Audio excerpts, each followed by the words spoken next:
अभी हालात ये हैं कि ये इतने गैर मकबूल हैं कि हर जगह पे कैदी नंबर 804 के नारे लगाते हैं।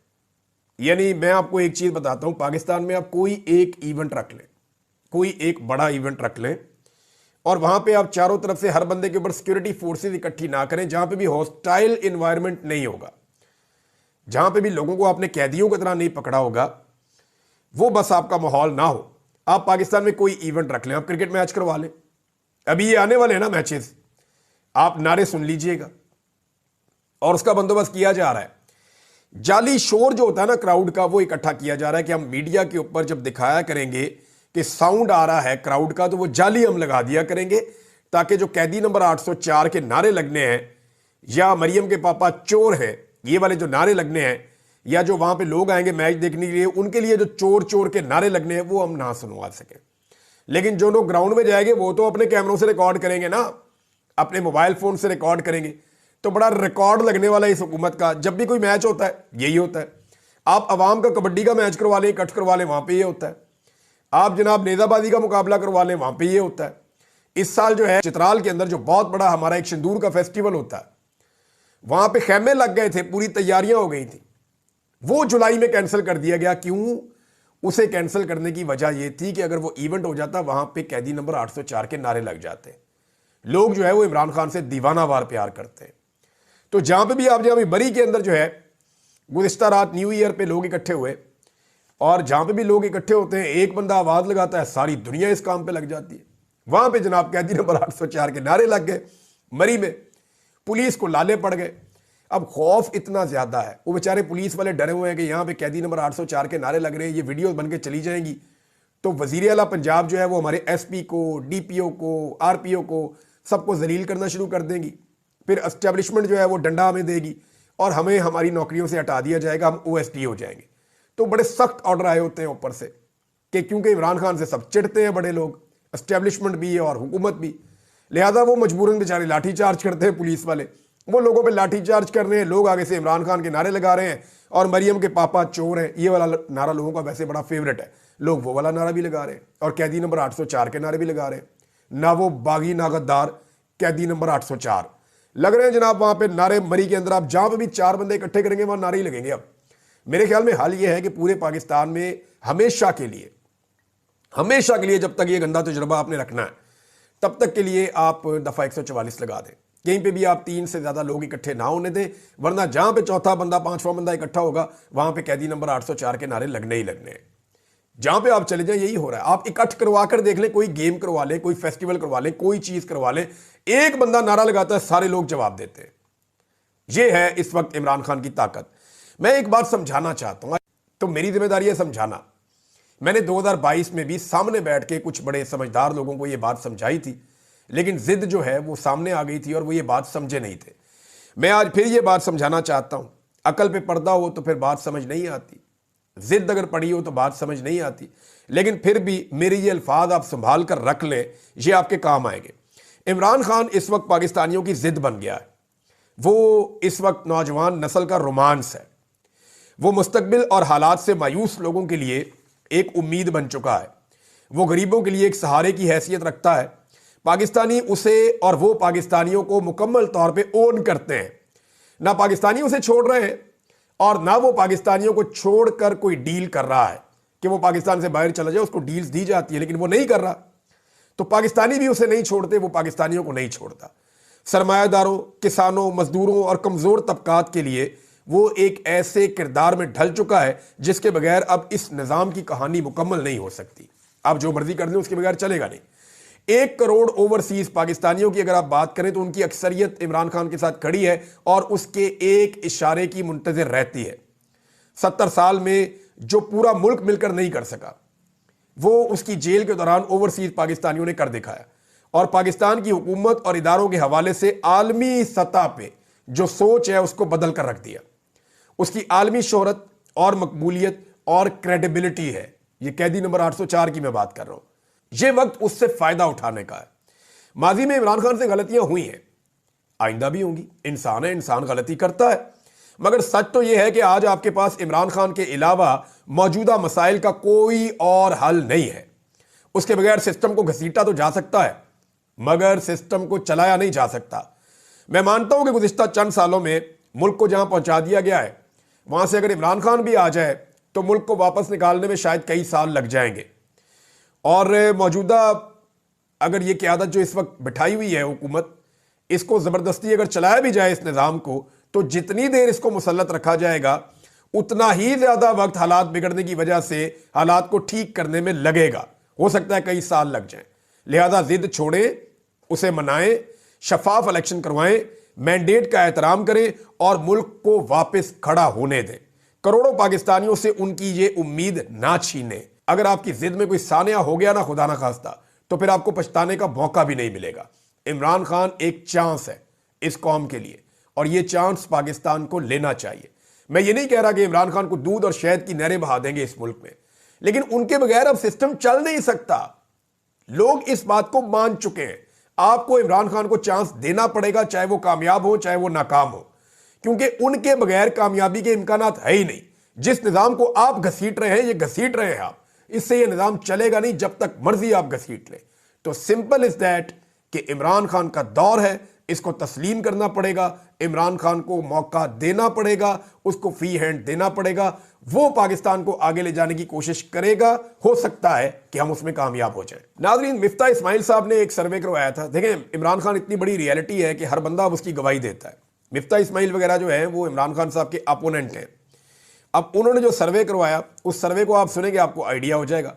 उन्होंने कहा जी, शाहिद खाकान अब्बासी साहब ने और मैंने इलेक्शन से पहले एक सर्वे करवाया था, जिसके मुताबिक सारे पंजाब में इमरान खान की नून लीग पर लीड डबल थी, यानी वो 2/3 अक्सरियत से ऊपर जाकर जीत रहा था।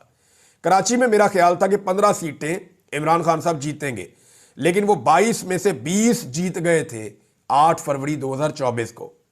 8 फरवरी को अवाम ने एस्टेब्लिशमेंट को सरप्राइज दिया था। ये जनाब मिफ्ता इस्माइल साहब का स्टेटमेंट है। और इमरान खान साहब का इस वक्त जो मूड है और जो उनका अंदाजा है और जो उनका हौसला है, उनके एक स्टेटमेंट के अंदर, एक जुमले का स्टेटमेंट आया सिर्फ इमरान खान साहब का। ये नए साल के ऊपर मैं आपको उनका स्टेटमेंट सुना रहा हूं और आप अंदाजा कर लें इस एक स्टेटमेंट से कि इमरान खान साहब का एतमाद कहां पे खड़ा है और पूरा सिस्टम कहां पे खड़ा है। इमरान खान ने कहा कि पूरा निजाम अपने घुटनों पर आ चुका है और ये एक रियलिटी है।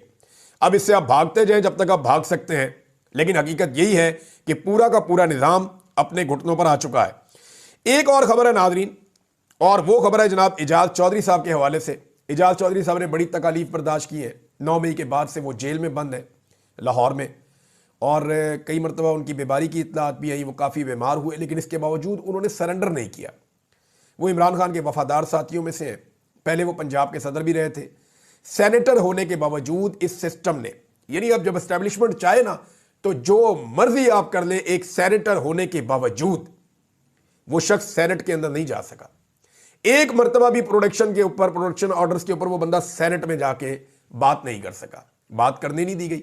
जिद है ना एस्टेब्लिशमेंट को कि भाई हमारे कहने के ऊपर तुमने इमरान खान को नहीं छोड़ा ना, अब तुम सेनेट के अंदर आकर दिखाओ। ये जिद है। जिद के साथ मुल्क नहीं चलते होते कि मैं ताकतवर हूं, मैं बड़ा हूं, मैं करूंगा। ऐसे नहीं होता। 25 करोड़ लोगों का मुल्क है, 25 करोड़ लोग फैसला करेंगे। वो इजाज चौधरी साहब फिर बीमार हो गए, उनको फिर हॉस्पिटल पहुंचाया गया। खबर मार्केट में गर्दिश कर रही थी और कुछ लोग ये दावा कर रहे थे कि बहुत जल्द इमरान खान साहब शौकत खानम अस्पताल में, ये कहा जा रहा था कि पहुंच जाएंगे, लेकिन अलीमा खानम साहिबा ने इसकी तरदीद की है। एक तो इमरान खान साहब की बहनें पहुंची अडियाला जेल में, तो इसमें 2-3 डेवलपमेंट है इमरान खान साहब के हवाले से। एक उनके बेटों के वीज़ा के हवाले से, एक सुप्रीम कोर्ट ऑफ पाकिस्तान में इमरान खान साहब के हवाले से जो केस चला वो, कि उनकी जो जमानतें हैं 9 मई के मामलात में, और दूसरा शौकत खानम में क्या उन्हें शिफ्ट किया जाएगा। ये वो चीज़ें हैं जो मैं सबसे पहले इमरान खान साहब के बारे में आपके सामने रखता हूँ। इमरान खान की बहन ने कहा कि अभी चंद दिन पहले, और उन्होंने बताया बिल्कुल चंद दिन पहले की ये बात है कि एक बहन इमरान खान की, इमरान खान से उन्होंने देखा उन्हें जब अदालत में केस चल रहा था, और बुध को मेरी बहन ने इमरान खान को देखा था। वो कहती हैं कि इमरान खान बिल्कुल ठीक हैं। हाँ, ये ज़रूर है कि उनका वज़न कम हो रहा है और छोटे मोटे इश्यूज हैं। वो वजह यह है कि गर्मी बहुत ज़्यादा है और वो एक छोटी सी जगह में बंद हैं। उन्हें 22 घंटे तक अंदर कैद रखा जाता है, बाहर छोड़ा नहीं जाता।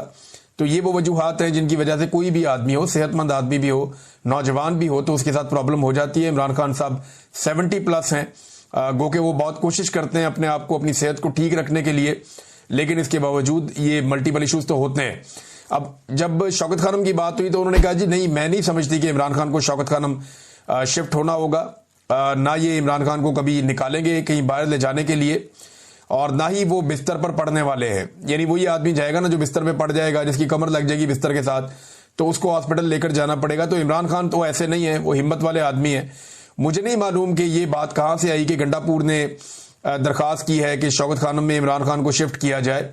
ये खबर एक्चुअली इस तरह से आई थी कि गंडापुर साहब ने कोई दरखास्त की है कि इमरान खान साहब को शौकत खानम अस्पताल शिफ्ट कर दिया जाए या उन्हें वहां पे दाखिल करवा दिया जाए। इमरान खान साहब मुझे नहीं लगता कि ऐसा वो करेंगे। हाँ, लेकिन एक जो दरखास्त है वो उनकी पार्टी की जानिब से दी जा रही है, और वो ये कहा जा रहा है, पार्टी भी कह रही है, उनकी बहनें भी कह रही हैं कि इमरान खान साहब को उनके डॉक्टरों से चेक करवाएं और ये इजाज़त दी जाए कि इमरान खान साहब के जो अपने मुआलिज हैं वो आए और आकर इमरान खान साहब को जेल में देखें, ताकि जो है इमरान खान साहब की भी और बाकी फैमिली की और जो कारकुन है पाकिस्तान तहरीक इंसाफ के, उनकी भी तसल्ली हो जाए। इस पे जो है वो शौकत बसरा साहब ने एक आइडिया दिया है कि तमाम एमपीएस एमएनए जाके अडियाला के बाहर पुरअमन तौर पे बैठ जाएं, जब तक इमरान खान साहब को उनके अपने डॉक्टरों से ना मिलवाया जाए तब तक वो वहां पे धरना देकर बैठें और एहतजाज करें। बहरहाल इमरान खान साहब की बहनों को जब मैं ये वीडियो रिकॉर्ड कर रहा हूं तब तक के लिए तो इतला ये थी कि उन्हें नहीं मिलवाया गया। इमरान खान साहब के बेटों के नाइकॉप के हवाले से देखिए, नाइकॉप वाला मामला तो लटका हुआ है, वो तो लंबा चलेगा, लेकिन उनके बेटों को वीजे भी फराहम नहीं किए जा रहे और ये मामला लगातार हुकूमत की जानिब से लटकाया जा रहा है। तो हुकूमत ये देख रही है कि कब वीजे फराहम करने हैं उनके बेटों को। मेरे ख्याल में हुकूमत ये फैसला तब करेगी जब चीजें थोड़ी डाउन हो जाएंगी, और तब वो उनके बेटों को आने की इजाजत देगी और इमरान खान से मिलने की इजाजत देगी। हुकूमत ऐसे मौके पर नहीं आने देगी जब मामला जरा गर्म हो। जो मुझे दिखाई देता वो ऐसे ही है। सुप्रीम कोर्ट ऑफ पाकिस्तान में आज इमरान खान साहब का केस लगना था, और ये केस शहबाज रिजवी साहब और तारक बाजवा साहब, दो जज हैं लाहौर हाई कोर्ट के, उन्होंने इमरान खान साहब के खिलाफ फैसला दे दिया था, उनकी जमानत खारिज कर दी थी 9 मई के हवाले से। और जिस बुनियाद पे खारिज की थी, यानी वो बड़े अजीबोगरीब मामलात थे। यानी एक पुलिस वाला कहता है कि वो सोफे के नीचे था, कोई कहता है जी मैं टेबल के नीचे था, कोई कहता है जी मैं पर्दे के पीछे था। तो इस तरह की गवाहियों की बुनियाद के ऊपर इमरान खान साहब की साजिश को दुरुस्त मानते हुए लाहौर हाई कोर्ट ने इमरान खान साहब की जो जमानत है 9 मई में, उसे कैंसिल कर दिया था, उन्हें जमानत नहीं दी थी। तो अब ये जस्टिस याया अफरीदी साहब की अदालत में मामला है, तो याया अफरीदी साहब केस की मेरिट पर बात नहीं करेंगे, ये उन्होंने अपनी अदालत के अंदर कहा। यानी जो बज़ाहिर रिपोर्ट हुआ है, सदीक जान साहब ने रिपोर्ट किया, अलीमा खान साहिबा ने बताया, कुछ और वकला उन्होंने भी ये बात की है। तो वो ये कह रहे हैं कि सिर्फ एक पॉइंट पर बात करेंगे कि आया वो जमानत के केस में मेरिट को डिस्कस कर सकते थे या नहीं। यानी लाहौर हाई कोर्ट में जो जमानत का केस है उसके अंदर जो केस के मेरिट्स हैं कि ये केस ठीक तरह बना है या नहीं बना, इसको डिस्कस किया जा सकता था या नहीं किया जा सकता था, सिर्फ ये नुकता हम यहां पे उठाएंगे, हम मेरिट्स के ऊपर बात नहीं करेंगे। इसका सादा मतलब जो मुख्तलिफ लोगों ने समझाया, जो वहां पे जर्नलिस्ट मौजूद थे, उन्होंने, क्योंकि मैं कोर्ट रिपोर्टर नहीं हूं, मैं इतना कानूनी मामलात को नहीं जानता, एक तालिब इल्म हूं इस हवाले से, लेकिन जो चीजें सामने आई मैं आपके सामने रख देता हूं। जितना मैंने इसको समझा है वो ये है कि सुप्रीम कोर्ट ऑफ पाकिस्तान नहीं चाहती कि ये वाले मामला सुप्रीम कोर्ट ऑफ पाकिस्तान में आए कि एक पुलिस वाला टेबल के नीचे छुप गया, कोई पर्दे के पीछे घुस गया, कोई सोफे के नीचे घुस गया, और ये पुलिस वालों ने इस तरीके से इमरान खान साहब की साजिश पकड़ी, फिर कभी रिपोर्ट भी नहीं की, फिर कभी जाए वकूआ पे भी नहीं गए, फिर उसके बाद कभी किसी को बताया भी नहीं, और जब बताया तो उसके बाद भी कोई वहां पे नहीं गया, किसी ने जाके इलाके का नक्शा नहीं बनाया। पुलिस वालों को यह भी नहीं पता था कि मेन दरवाजे से लेकर अंदर इमरान खान के कमरे तक 20-25 मीटर का फासला होगा, 20 मीटर का फासला होगा, तो वो कहते नहीं 300 मीटर तक का फासला उन्होंने बता दिया। तो एक अजीबोगरीब किस्म की कैफियत थी जो हाई कोर्ट में थी, लेकिन इसके बावजूद हाई कोर्ट ने वहां पे इमरान खान साहब को जमानत नहीं दी। अब ये मामला सुप्रीम कोर्ट में आया तो सुप्रीम कोर्ट चाहती है कि इन टेक्निकल नुक्तों के ऊपर बात ही ना हो, सिर्फ एक पॉइंट के ऊपर बात करें। बहरहाल 19 तारीख अब दी गई है, ये पाकिस्तान तहरीक इंसाफ के जो वकला हैं उन पे मुनसर है कि वो कितना ज्यादा इन टेक्निकल इश्यूज को उठाते हैं और कितना ज्यादा हुकूमत को और प्रोसिक्यूशन को और पुलिस को वहां पे बेनकाब करते हैं सुप्रीम कोर्ट ऑफ पाकिस्तान में। इसमें जस्टिस याया अफरीदी को बिल्कुल कादी फायद ईसा बनना होगा, अगर तो वो ये चाहते हैं कि बिल्कुल भी जजेस और पुलिस और पूरा जो इंतजामी स्ट्रक्चर है वो एक्सपोज ना हो तो फिर उन्हें हर हाल में मेरिट्स जो है वो डिस्कस नहीं होने देने चाहिए, यानी उन्हें कोशिश करनी होगी बिल्कुल कादी फायदीसा की तरह बन जाए और कोई ऐसी बात सुने ही ना, और बल्कि सुनने से इनकार कर दें जिस बात पे इंसाफ हो सकता हो या जिस बात के ऊपर कोई सवाल उठता हो वो सवालात ही उठने ना दें। इस लेवल पे उन्हें जाना होगा। अब देखते हैं कि 19 तारीख को पाकिस्तान तहरीक इंसाफ के जो वकला है वो कितनी तैयारी करके जाते हैं। बहरहाल इन्होंने वकला ने इस केस को बहुत ज्यादा एक्सपोज भी किया है। नादरीन, एक और इंपॉर्टेंट खबर है और वो ये है कि अमेरिका की सरजमीन पर आसिम मुनीर साहब ने जो एक तकरीब से खिताब किया, यहां पे कोई 100 से 150 लोग मौजूद थे और ये पाकिस्तानी थे, इन्हें इकट्ठा करके लाया गया था।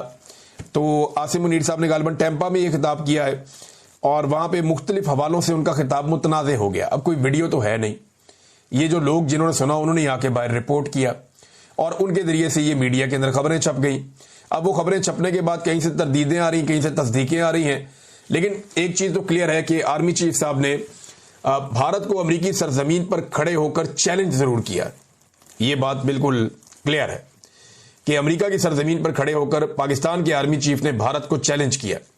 अच्छा, भारत को इस बात पे बड़ी तकलीफ हो रही है, वो ये कह रहा है कि जी ये कैसे हो सकता है कि हमारा एक दोस्त मुल्क है अमेरिका, उसकी सरजमीन पे खड़ा होकर हमारा एक दूसरा जो मुल्क है पड़ोसी वो हमें धमकियां लगा रहा है, तो ये हमारे लिए बड़ा एक नेगेटिव उन्होंने कहा। लेकिन आर्मी चीफ पाकिस्तानी कम्युनिटी से बात कर रहे थे, वो कोई अमेरिकन से तो बात नहीं कर रहे थे, ना वो कोई प्रेस कॉन्फ्रेंस कर रहे थे, लेकिन उन्होंने पाकिस्तानी कम्युनिटी से जो बातें की उनमें दो चीजें बड़े उनके बयानात जो हैं वो वायरल हुए। एक के ऊपर तरदीद आ रही है, ये कहा जा रहा है कि जी मर्सिडीज और डंपर ट्रक का जो है ना, इन्होंने मिसाल दी है आर्मी चीफ ने कि एक डंपिंग ट्रक, पाकिस्तान की मिसाल उन्होंने कहा ऐसे जैसे एक डंपर ट्रक है जो बहुत माल लेकर जाता है, वो लेकर जाता है सामान, और इंडिया की मिसाल उन्होंने ऐसे दी है कि जैसे वो एक नई नवेली मर्सिडीज है जो हाईवे पे आ रही है, और अगर इनका तसादुम हो जाए